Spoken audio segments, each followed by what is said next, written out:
This news program is proudly brought to you by Smart Start Breakfast Biscuits and Now Biscuits.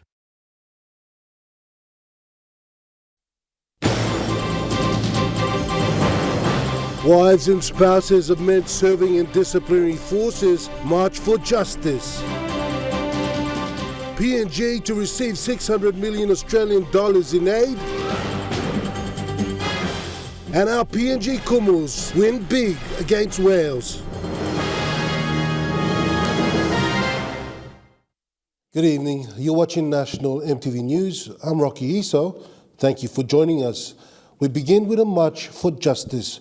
Wives and spouses of men who are serving in the disciplinary forces gathered today at the Gordons Police Barracks wanting justice for the late Senior Constable, late Nelson Kalimda. They have before them petitions that they want the government to respond to within 48 hours. Gathered here are mothers, wives and children of the members of the disciplinary forces with flyers as they want justice for the late senior member of the Royal PNG Constabulary, the late Senior Constable Nelson Kalimda. Spokesperson Jane Tondop says members of the forces must be treated with respect when they are on duty as they represent the country to uphold the rule of law. Islaman, no representing me. I'm representing law blood is la country. I'm representing government. Time I'm wearing uniform. He represents something bigger than himself, bigger than all of us. Law society, you mean need him law governing where you may live. If you mean no got law, no got respect law, we are animals. Incidents involving security personnel on duty being killed or injured is not an isolated one. They want those perpetrators attacking and killing officers on duty to be arrested and face the full force of law, with maximum penalty be applied as to avoid such situation going forward. Please arrest him now. Any process blow law now. Why not by run free? No one is above the law. If there is no law society, anarchy exists. We don't want that. We are not here to point fingers at anyone. We want justice. Having him come up in his man and die, but going forward, change must come up. Law him stop. Who said you make him wrong? You must pay the penalty. Man go walk, respect him, please. I'm not representing him yet, so let come also walk man lo this la state there. They are petitioning the Office of the Prime Minister on unlawful killings of security personnel by warlords must stop and such killing must incur maximum penalty. Lives of future members must be protected from cruel acts. Suspects of past killings of security personnel must be arrested and charged immediately. PM Marape must assure and guarantee that there will be respect for the rule of law in Hela province. Request for safe working condition for the security personnel. Request to disclose of monetary value involved in engaging security personnel in Hela province and effectively implement emergency response plan. Tondop said they don't want the death of the late Kalimda to be in vain. However, they want to see change going forward. Dai must bring about something change, positive change. So with due respect, we ask him. Meanwhile, Metropolitan Superintendent Gideon Ikumu clarified that police personnel will be unable to step aside from their duty to conduct the protest, but will look for a balanced solution so to address their welfare issue and at the same time uphold the rule of law. Sharon Engnui, National EMTV News. Meanwhile, the Minister of Internal Security, Peter Chamalili Jr., and the Governor for Hela Province, Philip Undialu, have received the petitions from the wives and mothers of men who are serving in the disciplinary forces. The petition was presented in the presence of the police hierarchy at the Gordons Police Barracks in Port Moresby today. Minister Chamalili Jr., together with the Hela Governor, said they have taken this petition to ensure justice be served to people who have broken the law. Following the peaceful protest of family members of the servicemen and women of the disciplinary forces who want justice for late Senior Constable Nelson Kalimda, a petition was presented and received by the authorities. Minister for Internal Security, Petition Jr., stated that he has heard the call from the wives, mothers and spouses of the servicemen and women and assured them that there will be a reform in the laws of the nation to protect everyone. Review him sample laws blo Yumi. Lo this the time tasol. Lo put him country blo Yumi go back long order. Law is happiness. Order tasol lo no sit down good. Ella Governor Philip Undialu said he will not shy away from this incident and said his people have committed the crime. Therefore, he will take the full responsibility. Me give him assurance lo ibla. One can tasol me put him assurance. Lo bianim na name him this la identify him this la culprit. One can tasol me bianim na pan him this la body. The person responsible must face the law and me give him commitment and me by helping police lo make sure it happens. Upon presenting the petition, spokesperson of the protest group Jane Tondop stated that no police officers must be deployed to Hela province. Governor Undialu noted this and has asked the Minister for Internal Security and the Police Commissioner to recruit more police officers from Ella province so they serve their province. Police from me yet to build capacity. Now me upon this petition, I think petition also help me in the long run too. Me like happy lo people for me. No got one man lo outside by come solving problem lo you me. Me like him hella man yes must go inside the police force, defense, security force. Now come up agents of change lo plus. Governor Undialu, together with local leaders in Hela province, pledged their support towards the house cry of late Senior Constable Nelson Kalimda, stating that Ella provincial government will assist to repatriate the late constable's body to Port Moresby. Cynthia Maku, National EMTV News. Still on the killing of the late Kalimda, and the opposition leader Joseph Leland raised his concern on the current law and order issues in parts of the country. Leland says the government must address the wave of crime that is now sweeping the nation unprecedented levels. The opposition leader says citizens must always respect the rule of law, including policemen and women, as they are there to maintain a peaceful society and render justice. Lelang made reference to the killing of a police officer in Tari and described it as unfortunate.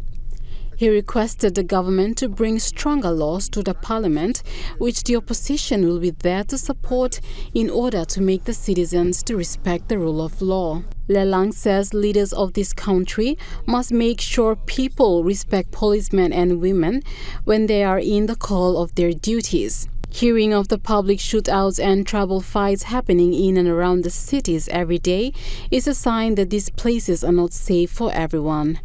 Cynthia Maku, National EMTV News. A significant and milestone event which heralds the beginning of national and regional collaboration between two institutions of state in PNG and Melanesian neighbour Vanuatu is currently being hosted by the Pacific Institute of Leadership and Governance, or PILAG.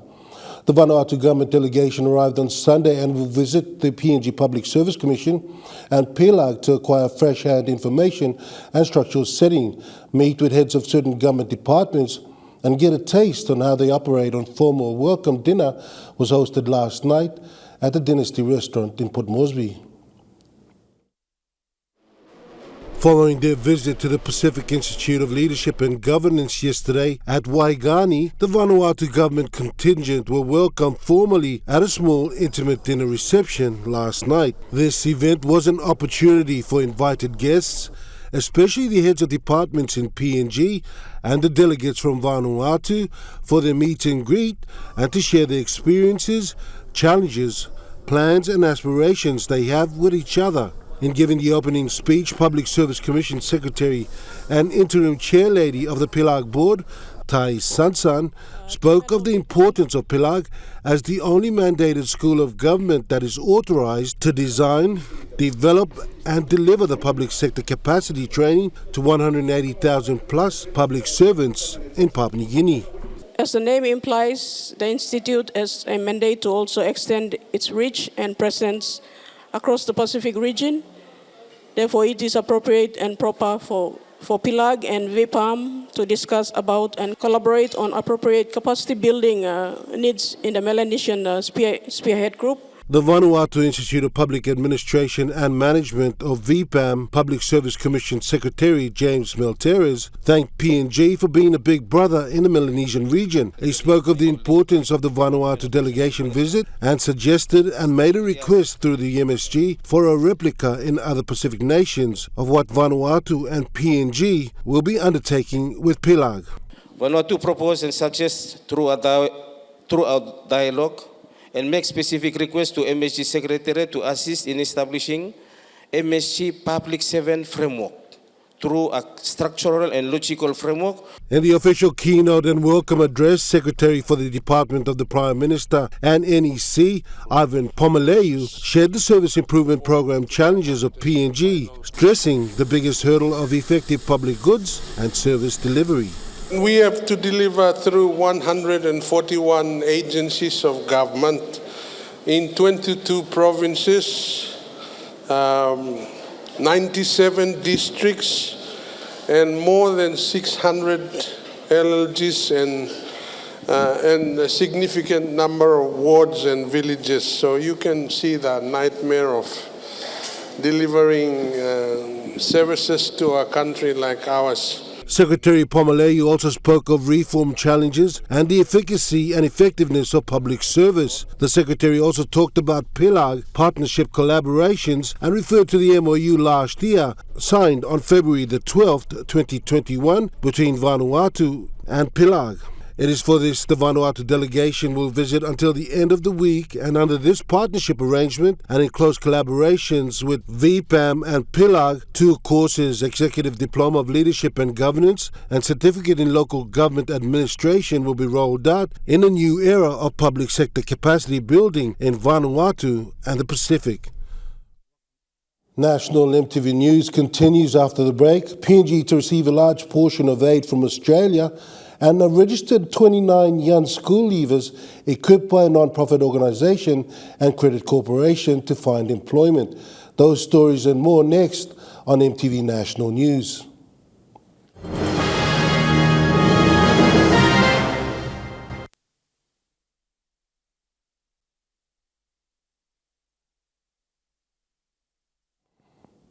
You're watching National EMTV News.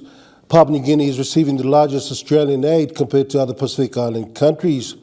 Worth of $1.9 billion is allocated to the Pacific, of which Papua New Guinea will be receiving 600 million Australian dollars. This was announced today by Australian Minister for International Development and the Pacific, Pat Conroy. The Australian government is committed to foreign aid to the Pacific Island countries. For the first time, Papua New Guinea is receiving a large share of Australian foreign aid. Our ODA, or foreign aid, by $1.4 billion over the next 4 years, which is the largest increase in a decade. It included allocating $1.9 billion next year to aid for Pacific nations, including Papua New Guinea. This is the largest annual contribution Australia has ever made to Pacific development, and we are the largest bilateral development partner to the Pacific, including $600 million to Papua New Guinea, which we're so proud. Minister Conroy mentioned that Papua New Guinea and Australia has a long history of bilateral ties since the inception of colonisation. We're proud and privileged that Papua New Guinea is the largest development partner we have. Grace Papiali, National EMTV News. Meanwhile, the Minister for International Development and the Pacific, Pat Conroy, in his first time ever visit to Papua New Guinea, announced his ministerial statements on Australia's plans to Papua New Guinea today at the Hilton Hotel in Port Moresby. Australian Minister for International Development and the Pacific, Pat Conroy, in his third visit to Australia's neighbouring country, the island of Papua New Guinea, announced Australian government's commitment to PNG. We also talked about our $32 million Indo-Pacific broadcasting strategy to increase the engagement of the Australian Broadcasting Corporation into the Pacific and partner with Pacific media to help develop and mentor journalists. Minister Conroy highlighted one of Australian government commitments is the $32 million income for broadcast in the country. In countries like Papua New Guinea, providing very strong income streams home. In his stay here for the next days, he will be travelling to Kokoda Trek. Grace Papiali, National EMTV News. NCD Governor Powers Parkop urged all the title holders and developers to ensure that the development is aligned with the NCD physical planning before developing their land. Parkop highlighted that this city is a planned city and every developer must get the approval from the NCD Physical Planning Board prior to the development. Parkop made the statement following the eviction exercise that was carried out at the Vanuatu 1 by the 6th Estate Limited. NCD Governor has been very adamant to cease the eviction exercise that's been carried out at Moratawan in the nation's capital. Following the court decision on Friday, Parkop has urged developers, including the 6th Estate Limited, to ensure their development plan aligned with the NCD National Physical Planning Board. Whatever they do, at the end of the day, they'll still come back to physical planning to develop their land. So it's very important that they are in alignment with NCD Physical Planning Board and NCDC. We have, for example, a classic case at Parkop highlighted that the case over the development of the Jack Piddick Park sets a classic example. He says their plans were not in line with the NCD planning, thus the land was never developed, and urged all developers with titles to consider before planning on developing their land. If your plan is not in alignment with our planning, zoning and local development plan for that area, is inconsistent with our plans, you won't get anywhere. Your title will be useless. So we have the classic case there at Jack Piddick. They've got a title. The National and Supreme Court has recognized their title, but they can't develop their land. Why? Because their plan is inconsistent with our plan or our understanding of the status of that land. Parkop says as the governor, his goals for the settlements are very clear as he plans to upgrade all the settlements to proper planning suburb. We have started upgrading also the wildlife road, and after that we will start, building all the, access road in order to start converting all those settlements to become proper suburb planned. So we have a very clear plan. It's not like we are sitting back and just allowing settlement to mushroom. Yeah, there's some mushroom, going on as well, and we are doing a stock take of, how we're going to use our powers to curb this. The governor invites all the developers to sit with NCD and outline their development plans that has to be consistent with NCD physical planning for approval before carrying out any development in the city. Sharon Engnui, National EMTV News. Youth unemployment in PNG increases every year, with the number of school dropouts rejected by the education system or for other personal reasons. The youth do not further their education, leaving many helpless with no purpose in life. Project Yumi Ink, a PNG and Australian registered non-profit organisation in partnership with major corporate sponsor Credit Corporation, partners Young Port Moresby Chamber of Commerce and Industry successfully delivering its pilot project walk over the weekend, with 29 school leavers graduating from the program at the IEA TAFE College in Port Moresby. Youth unemployment in the country is evident, yet not much has been done to address it. Amongst economic turmoil, not much attention is given to the social development sector, such as the unemployed youth. Independent think tank National Research Institute survey on Papua New Guinea youth unemployment rate for 2021 was 5.25%, a 0.25% increase from 2020. On record, this is the highest ever. In recognition of the major challenge that youth unemployment in PNG is, Project Yumi Ink's Project Walk pilot program was conducted successfully over the weekend with youth participants chosen from Credit Corporation staff, National School of Excellence and Cop College. There are 4 components to the program which equips participants on the following: how to write a compelling resume, what job search strategy to employment is needed to find that job opportunity, how to write an application letter, and interview-based skills training, mock interviews, and basic financial skills like how to budget your finance once you land your first job so youth participants don't live on a fortnightly basis. The 29 graduates having successfully graduated the 2-day program over the weekend received certificates which will go a long way in securing a job for them. Project Walk coordinator and facilitator Bonnie Robinson spoke further on the program.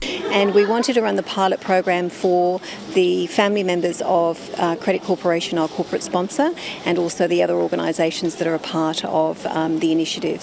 So we've had 29 graduates today, and we're looking to run the program in 2023 with the support of our sponsors, etc., for 480 grade 12 students. Major sponsor Credit Corporation CEO Danny Robinson also announced to the participants that all 29 of the youth will be placed on work experience for 2 weeks. The first group will go for training before Christmas and the second group early next year. So we'll be sharing the students with our finance team, our people and culture team, IT, all the areas of the business, sales and service, so they get an idea of what it's like to work within an organisation. And that work experience will then go on their resume, which will actually be, I think, a positive for them when it comes to a job interview. Course participant Mary Cheryl Joel saw the importance of the program. I really enjoyed it. I actually learned a lot. I don't know how to write a proper resume, so this is actually a great help for me, and it will definitely help me in the future.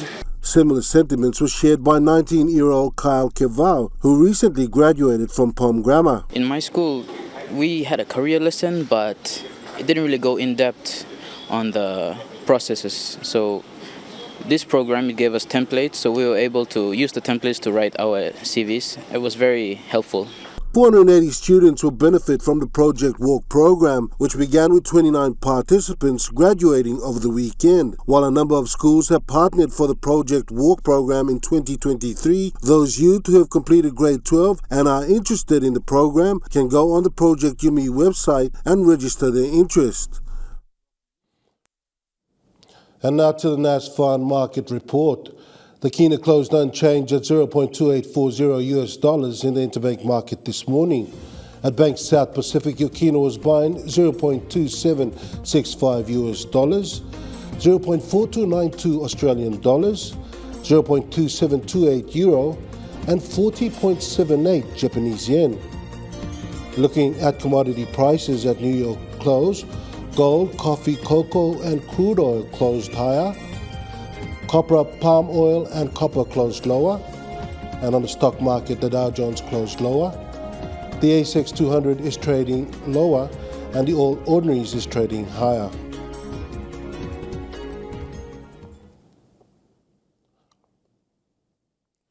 National EMTV News continues after the break. Stay with us.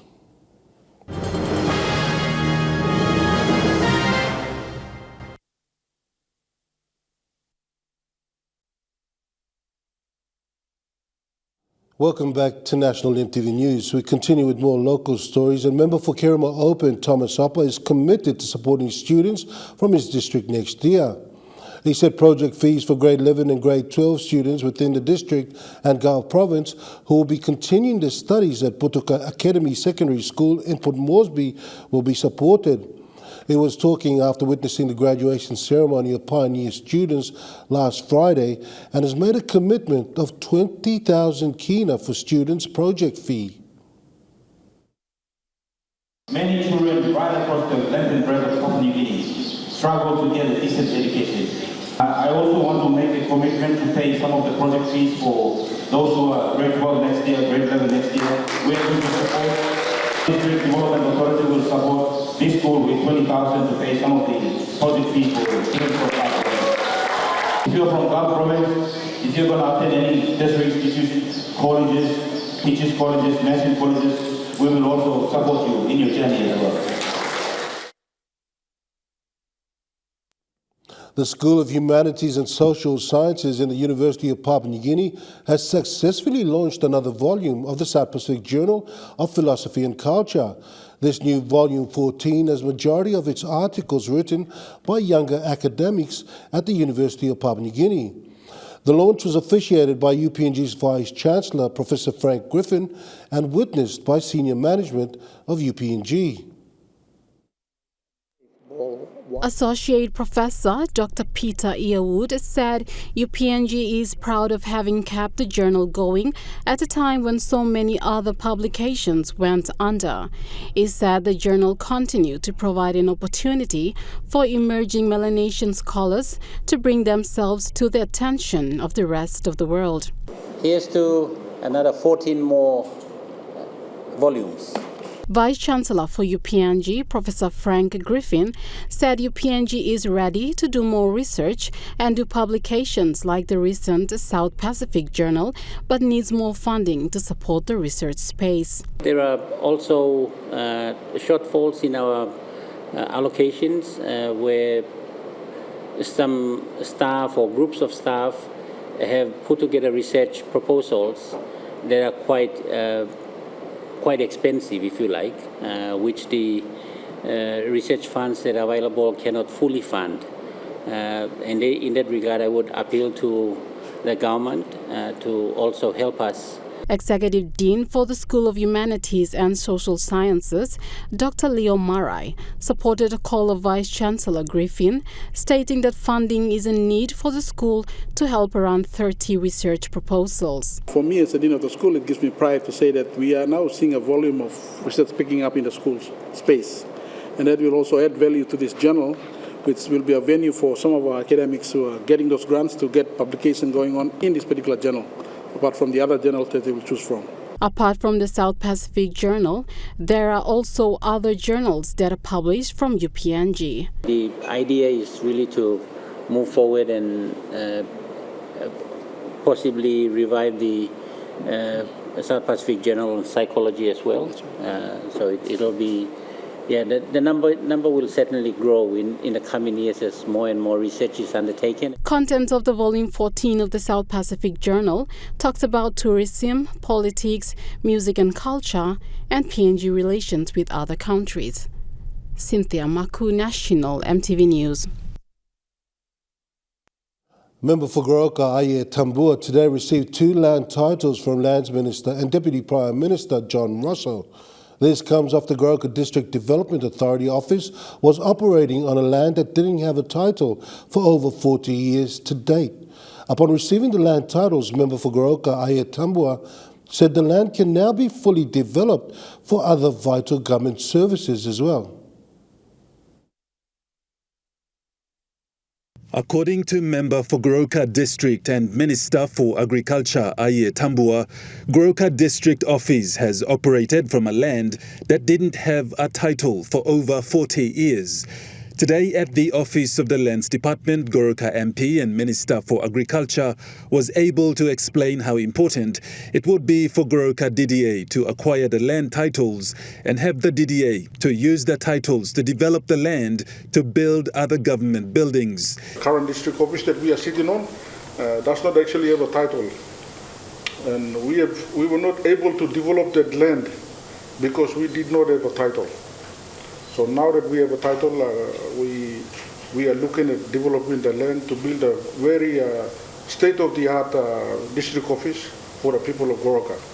He said with the land titles now granted to Goroka District Development Authority, nearby land could also be cleared for development. With that, we are proud today. The Lands Minister is here. He's going to hand over the title to me and I will hand it over to the District Administrator. Before handing over the land titles, Deputy PM and Minister for Lands and Physical Planning and Urbanization John Rosso said the land belonging to the district development authorities should be given priority for development and recreational activities.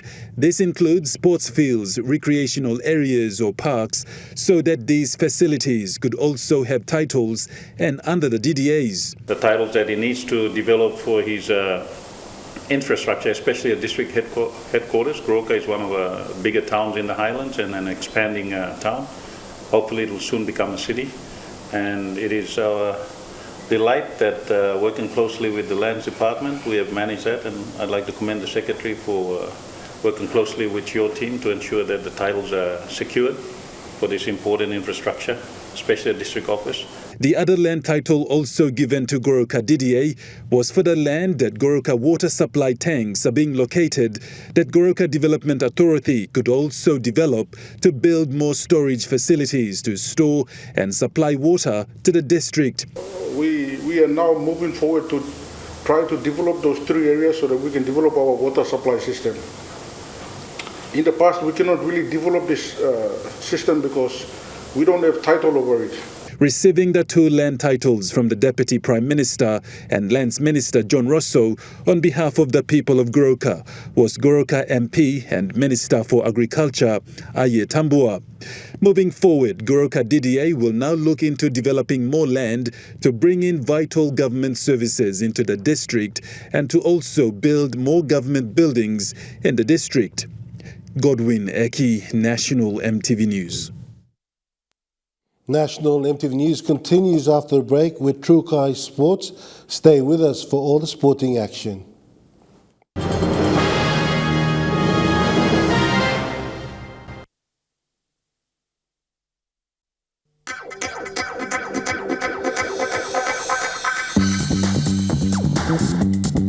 Trukai Sports.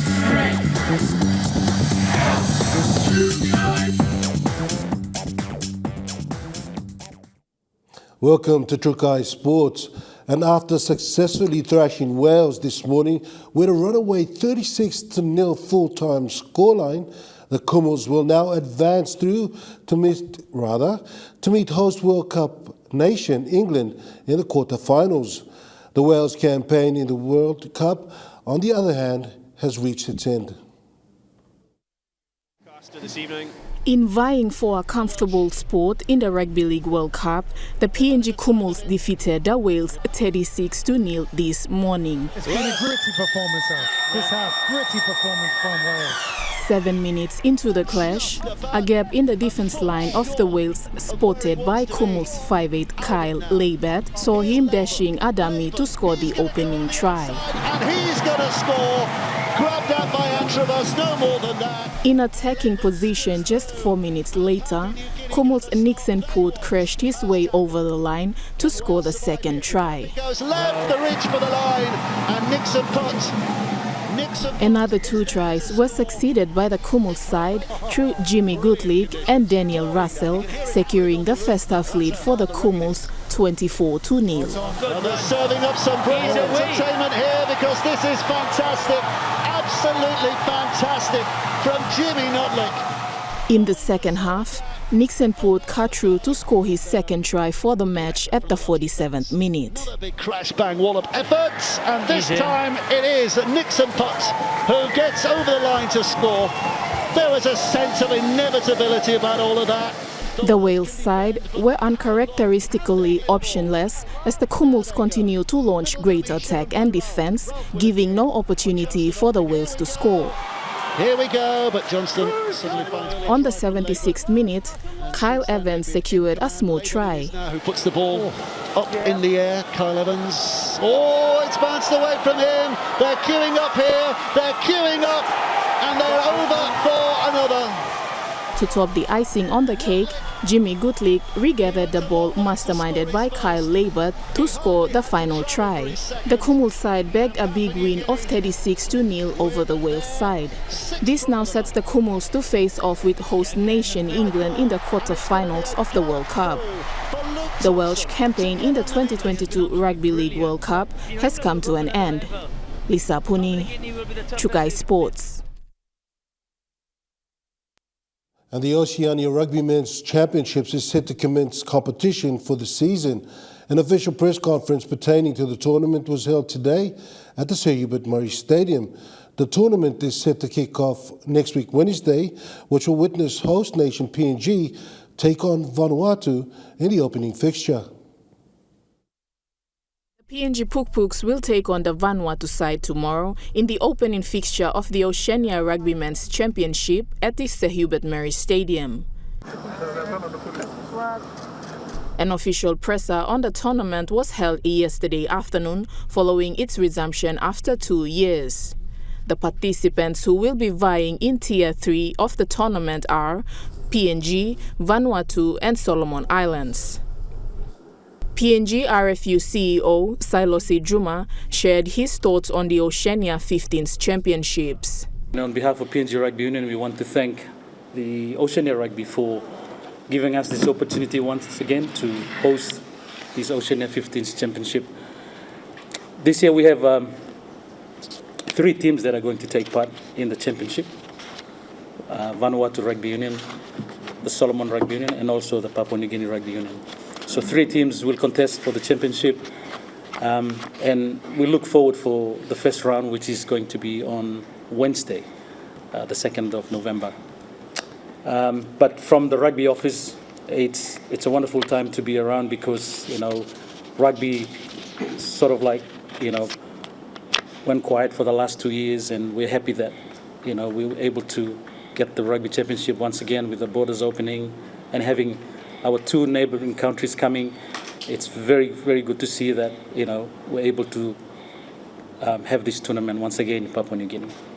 PNG RFU Chairman Paul Siwi, during his speech, alluded that while every other sporting activities are happening outside of the country, such as the Rugby League World Cup, this tournament will be hosted here in PNG. He appealed to the general public to show support throughout this 3-day tournament. I want to see Papua New Guineans coming to support Rugby Union. All our sporting coaches have brought their international games overseas. Rugby League is in England, soccer is outside of PNG. Basketball is and volleyball and netball, cricket, every sport has gone out. Only Rugby Union, we brought the sport back into Mosby. And we have 2 international matches, or 3 international matches coming up. I'm inviting the public to come and support the PNG Pukpuks. Thank you very much. Meanwhile, the official kickoff of the tournament will take place on Wednesday, the 2nd of November 2022 at the Sir Hubert Murray Stadium, where the PNG Pukpuks will take on the Vanuatus. Tickets will be sold at the Sir Hubert Murray Stadium and are going for 10 kina on the north and south sides, while East Stand is 20 kina and the Grandstand is 40 kina. Lisa Puni, Trukai Sports. Trukai Sports continues after the break with more sports stories. Stay with us.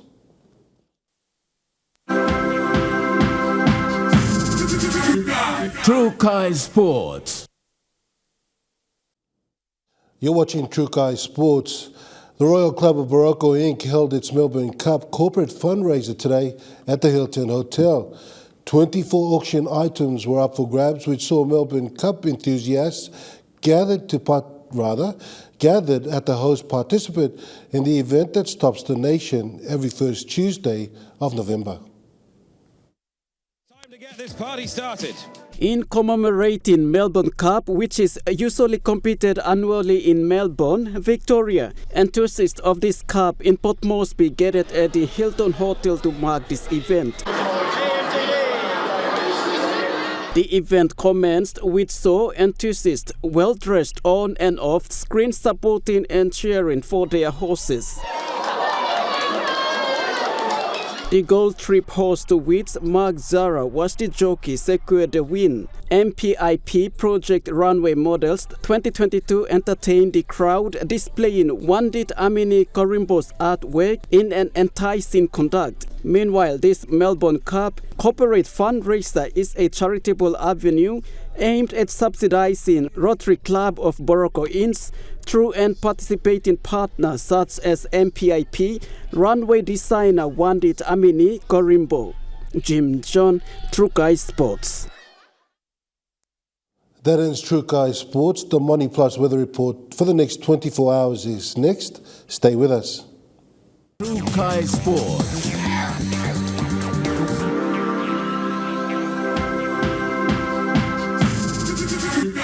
Trukai Sports.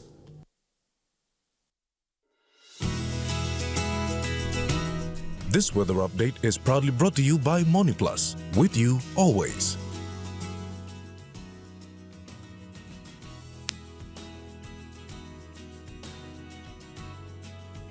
And taking a look at the weather forecast for the next 24 hours, Port Moresby showers and thunderstorms, Daru fine and cloudy, Kerma showers and thunderstorms, Alatau sunny and fine, and Popondetta partly sunny.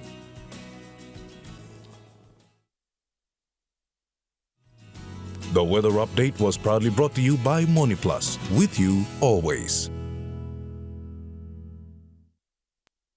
And that wraps up the news, sports and weather for Tuesday, the 1st of November 2022. From all of us here, pleasant viewing. Bye for now.